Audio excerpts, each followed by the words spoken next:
El silencio en la sala del tribunal era intenso, denso y absoluto. Lo vi caer sobre mi madre, Carol, una mujer que se dedicaba a mantener la paz a tiempo completo. La sangre desapareció de su rostro, dejando una pálida y seria máscara de incredulidad. A su lado estaba mi padre, Robert, un hombre obsesionado con su legado local, que se quedó paralizado con la mano a medio camino de la boca, como si quisiera contener una exclamación que nunca llegó. Y luego estaba mi hermana Brianna, la niña mimada de la familia, cuyas manos impecablemente cuidadas se aflojaron, dejando caer un grueso portafolios de cuero lleno de documentos sobre el suelo pulido. El juez, un hombre que parecía haberlo visto todo, me observaba desde el estrado con el mazo en la mano, olvidado. Se inclinó hacia adelante y su voz, un susurro tenso amplificado por el micrófono, rompió el silencio. Eso es imposible. Dirigió una mirada aguda y acusadora a mis padres. Dijiste que estaba muerta. 2 meses antes, yo estaba en otro mundo, sentado en una habitación insonorizada y sin ventanas que llamábamos la Sala Blanca.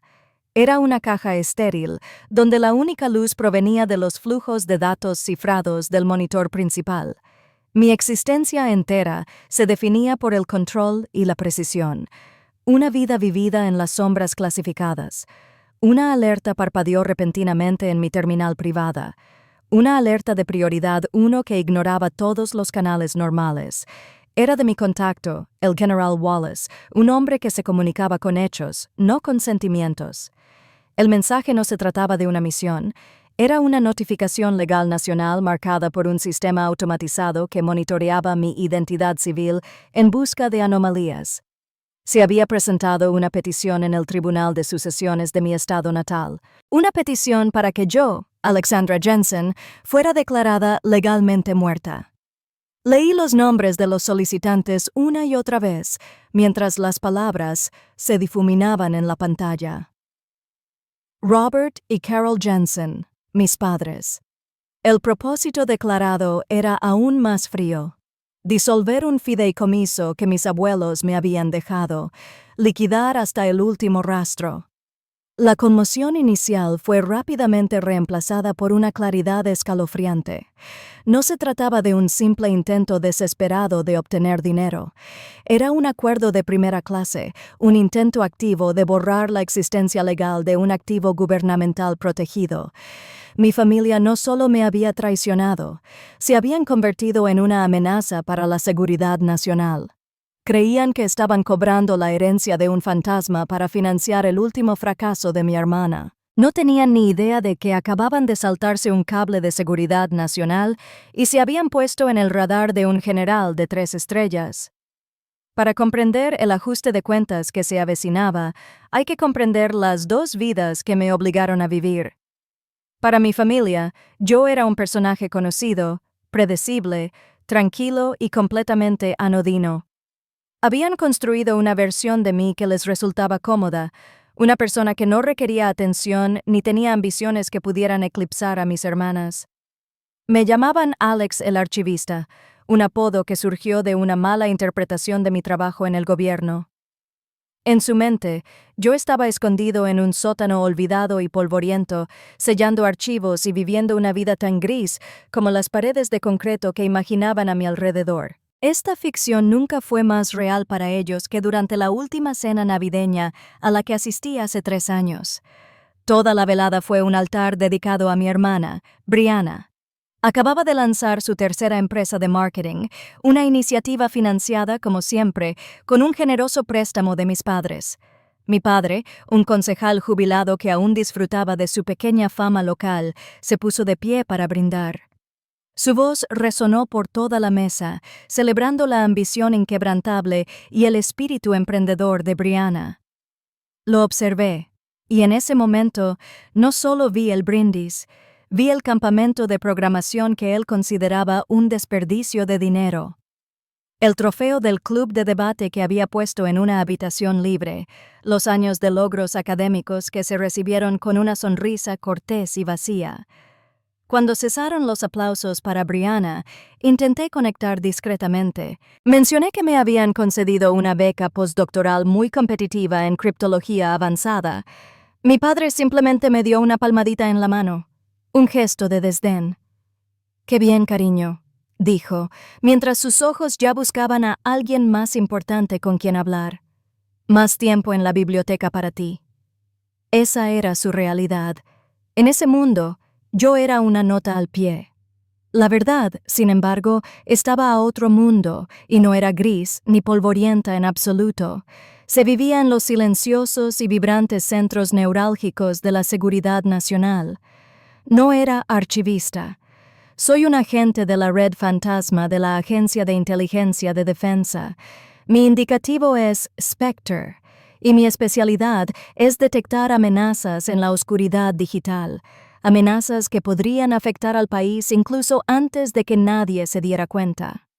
El contraste era un abismo vertiginoso en el que vivía a diario. Una noche me hablaban con condescendencia sobre bibliotecas. A la siguiente era el analista jefe en un centro de mando, la única voz serena en una sala al borde del caos. Una alarma sonaba por todo el sistema. Un exploit de día cero de origen desconocido estaba destrozando nuestros sistemas de navegación naval. Un fantasma en la máquina amenazaba con dejar ciega a nuestra flota. El aire estaba cargado de tensión, pero para mí es entonces cuando el mundo se calma. El ruido se desvanece y solo veo los datos. Es una carga polimórfica, dije con voz firme por el sistema de comunicación. El equipo me miró, con el rostro iluminado por el brillo de los monitores. Reescribe su propia firma cada vez que intentamos aislarla. No podemos perseguirla. Tenemos que cortarla. Respiré hondo, sintiendo el peso de la decisión.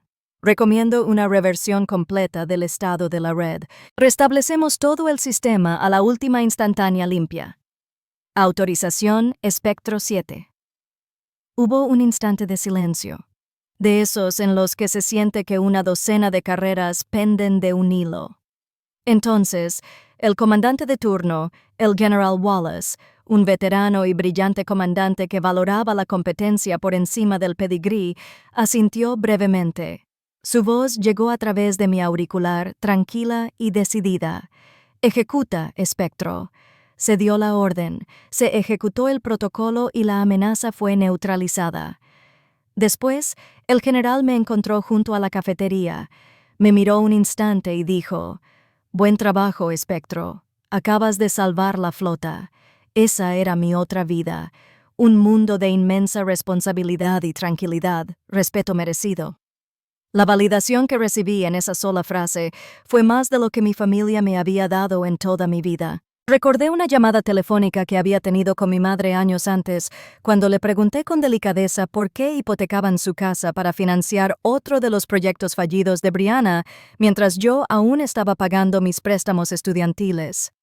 Su respuesta había sido suave, paciente y absolutamente devastadora.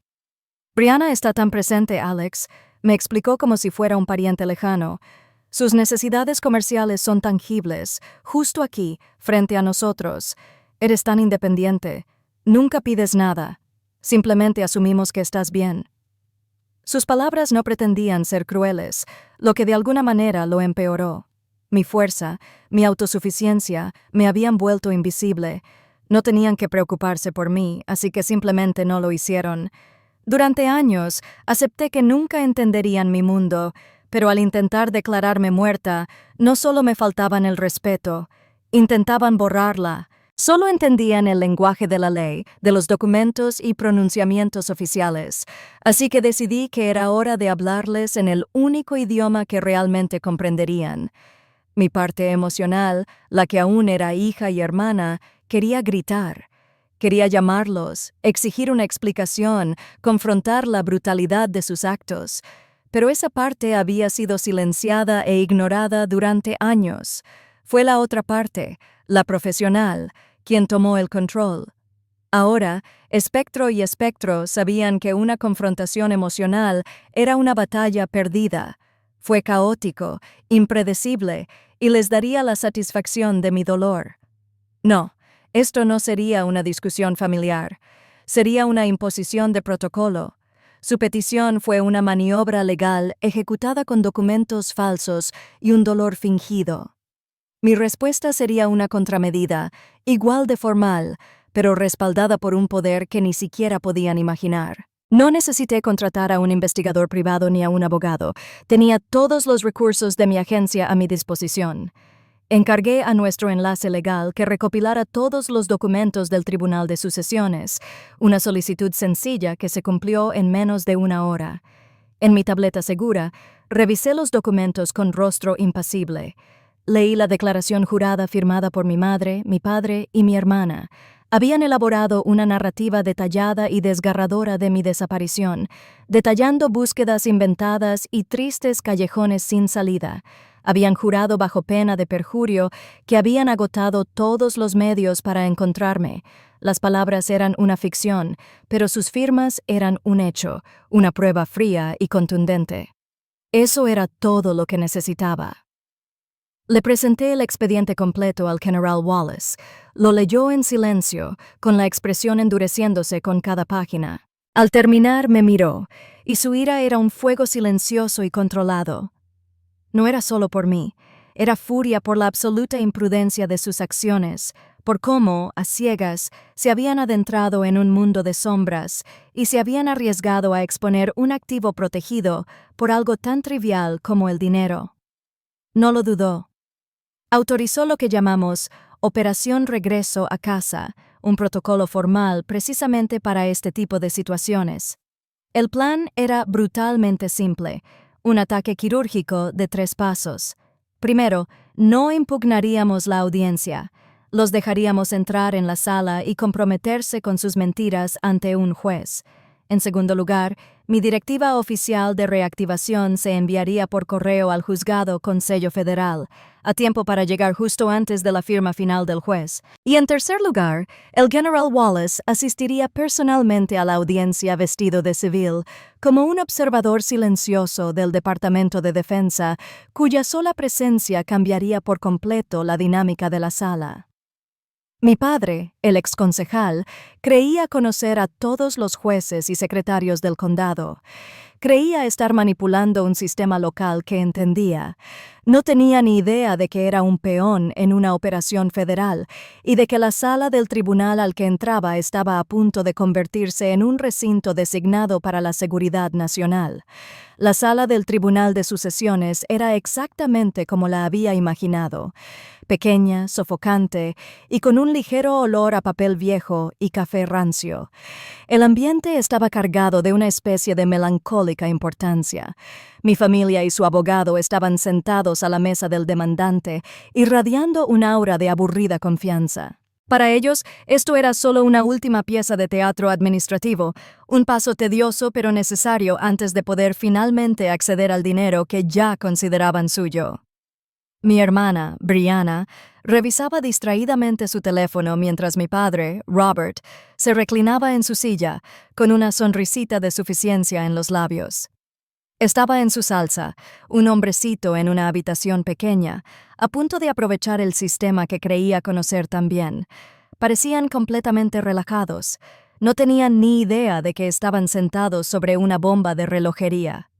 El juez revisaba el documento final, con la pluma suspendida sobre la línea de firma que legalmente borraría mi existencia. Esa fue mi señal. Las pesadas puertas de roble al fondo de la sala se abrieron con un suave crujido. Entré. No me apresuré ni hice ruido. Mis pasos eran pausados, mesurados, perdiéndose en el denso silencio. Caminé hasta la pared del fondo y me quedé allí, con las manos ligeramente entrelazadas delante de mí, observando. Su abogado fue el primero en verme. Sus palabras, fluidas y ensayadas, se entrecortaron a media frase. Abrió los ojos de par en par y dejó de hablar. Fue entonces cuando Brianna levantó la vista del teléfono, molesta por la interrupción. Su expresión de irritación se transformó en una máscara de puro asombro e incomprensión.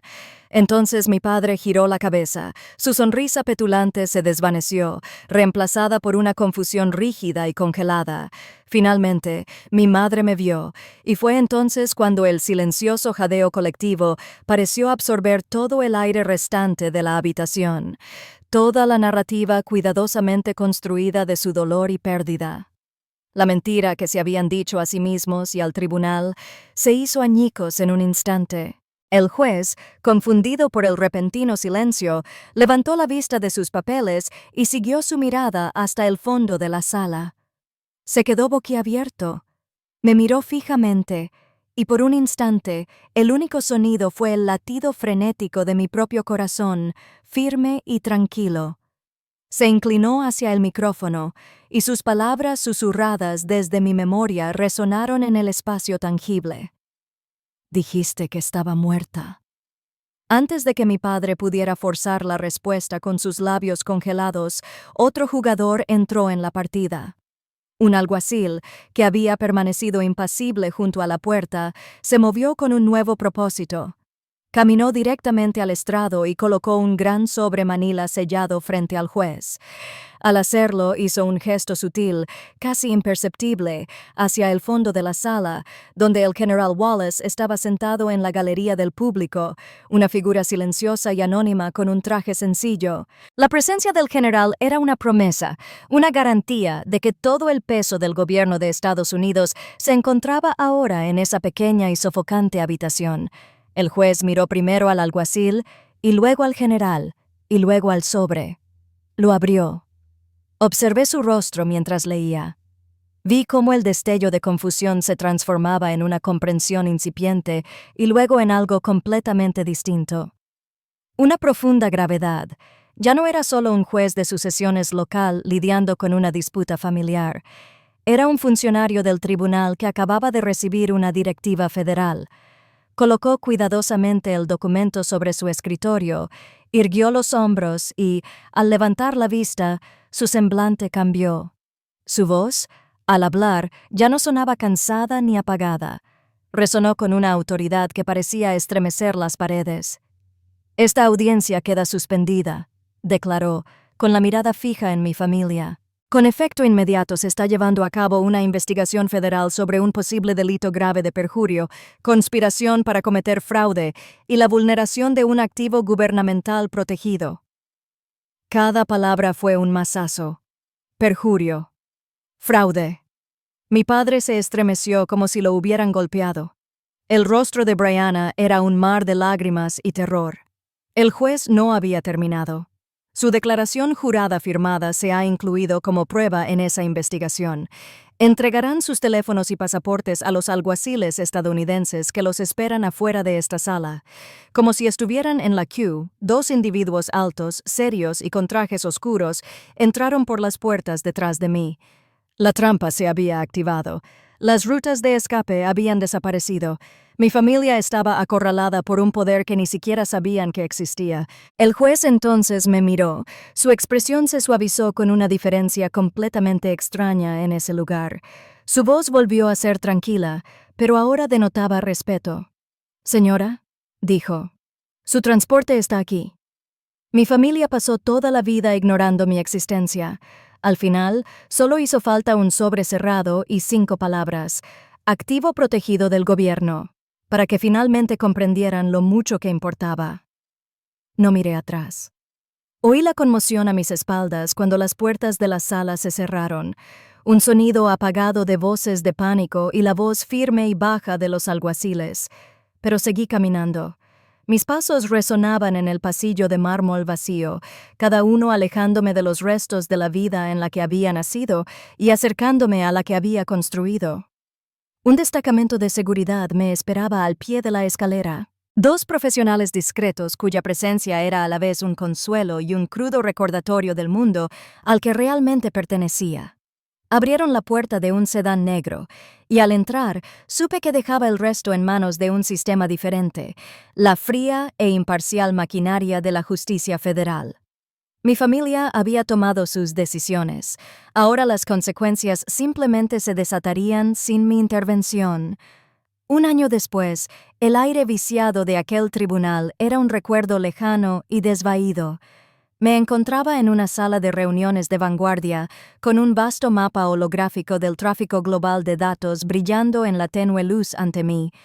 Ya no era solo una agente, era la jefa de sección al mando de mi propia unidad de ciberinteligencia. Los rostros que me miraban no eran de mi familia, pero eran mi equipo, un grupo de las mentes más brillantes y dedicadas que jamás había conocido. No me conocían como Alex, la archivista, la hija callada y olvidada. Me conocían como espectro. Me respetaban por mis decisiones bajo presión, por mi capacidad para ver patrones en el caos y por la tranquila confianza que depositaba en ellos. Esta era mi verdadera familia, una comunidad forjada no por obligación ni por casualidad, sino por la confianza mutua y un deber silencioso compartido. Aquí, el respeto era la base y la competencia, la única moneda que importaba. La noticia sobre mis padres y mi hermana llegó por los canales oficiales, un resumen seco en un informe legal. Habían logrado evitar la cárcel. Su abogado había solicitado clemencia basándose en sus antecedentes penales y el servicio comunitario previo de mi padre.